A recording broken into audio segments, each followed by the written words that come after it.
Thank you and welcome to my channel, Simply Your World, where we discuss past and present events that will affect you if they haven't already. I want to start this episode off by saying there is no cure for mental illness. And I bring this up because I made this video about a disorder called frotteurism, and it led me down a rabbit hole that I feel needs more light shed into its depths. So in this episode, we will be discussing paraphilias and the origins of the acronym LGBT. But first, what is the DSM?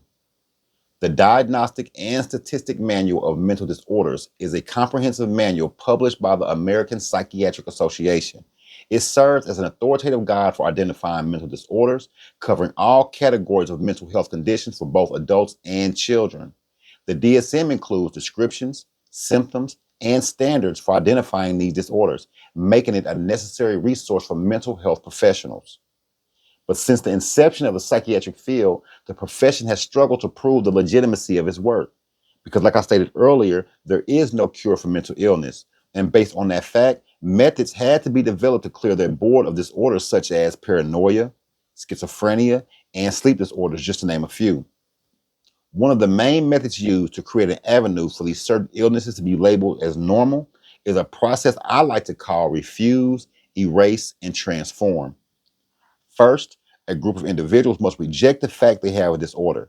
Then they must completely erase all historical facts or surround themselves in an echo chamber that will reinforce the operant condition that is taking place. And in turn, this develops an aggressive response to anyone who tries to disrupt their delusions. We will discuss operant condition later in this episode. So just like a shady mechanic that will turn out the check engine light and tell you the problem is fixed, the psychiatric field operates in this same manner. What are paraphilias? A paraphilia is an experience of recurring or intense sexual arousal to strange objects, places, situations, fantasies, behaviors, or individuals. It has also been defined as sexual interest in anything other than a legally consenting human partner. There's a list of these sexual urges. In his 2008 book on sexual pathologies, Anil Agrawal, a professor of forensic medicine at Maulana Azad Medical College in New Delhi, India, compiled a list of 547 terms explaining paraphilic sexual interests. I believe that off this list, the LGBT was born, or should I say constructed. Did you know that homosexuality was classified as a mental disorder in the DSM? Beginning with the first edition published in 1952 by the American Psychiatric Association, or the APA.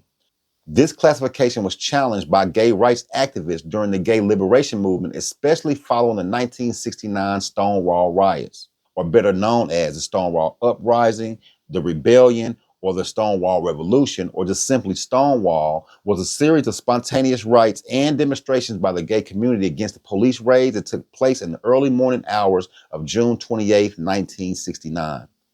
The classification was seen as problematic by sexologist Alfred Kinsley and psychologist Evelyn Hooker, suggesting homosexuality is normal and non-pathological. In December 1973, the APA Board of Trustees voted to declassify homosexuality as a mental disorder.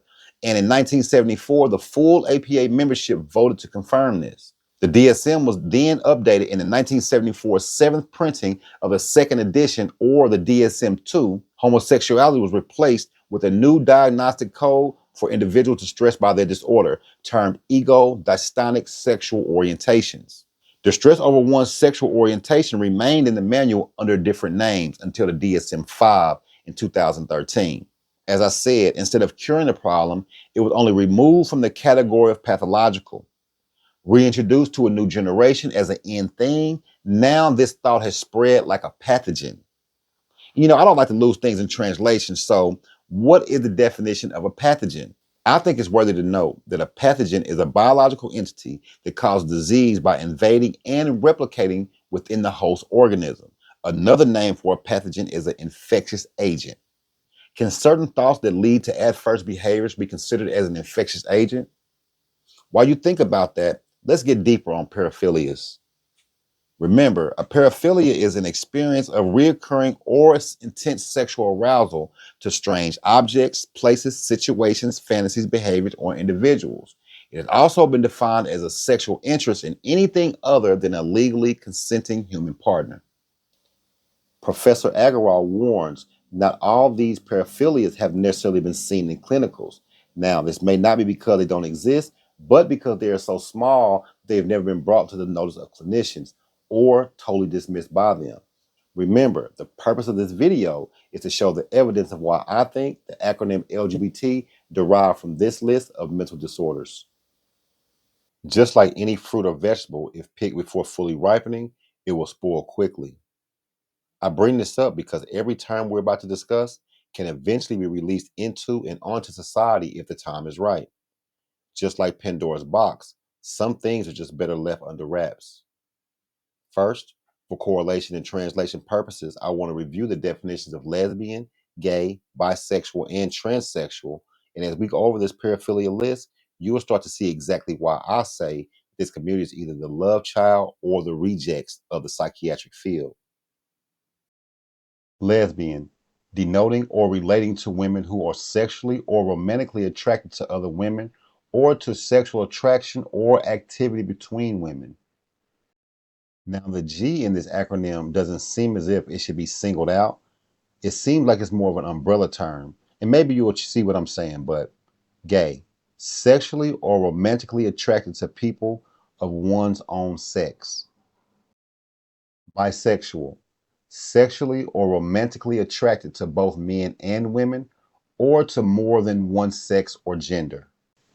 Transsexual, denoting or relating to a transgender person, especially one who has undergone gender reassignment.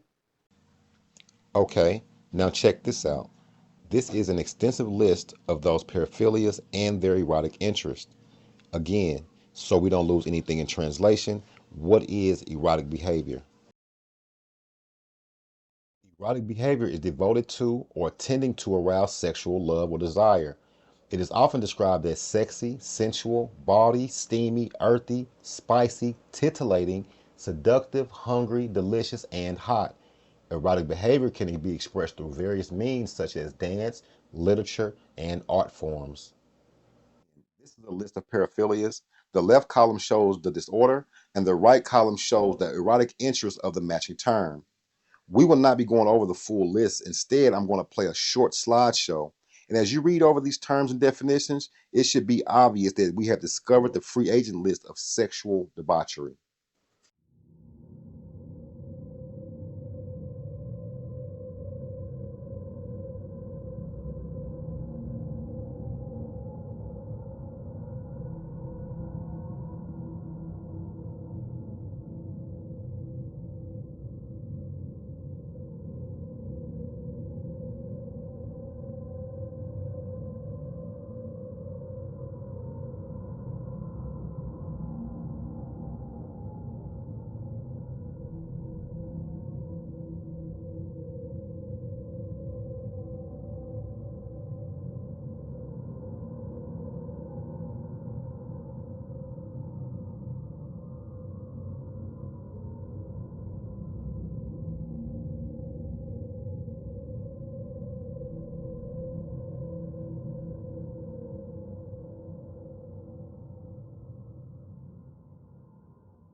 Why would disorders such as lesbianism, gaydom, bisexualism, and transsexualism, and plus all the other spirits be unleashed onto society? Could the sole purpose be to corrupt nations? And if this is the case, then